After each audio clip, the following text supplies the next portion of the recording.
Ayan, bumili tayo kay nanay. Talaba. 60 pesos. Marami pa ba ang talaba? Marami pa?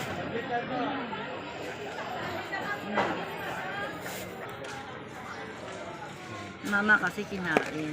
Binuksan ko, kinain. Tinikman ko masarap. Bumili. Bumili nga, 4 na kilo. Oo. Pwede ba titikman ko? Pwede ho. Ayun naman titikin. Aga-aga, no? Oo. Yan po yung talaba. Kunin na natin yan. Sobrang dalawang kilo. Talaba.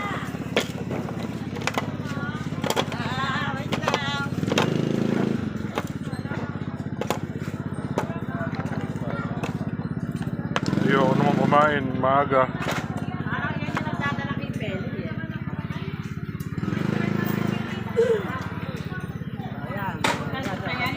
Salamat na, yo. Diba? Nakamura ako.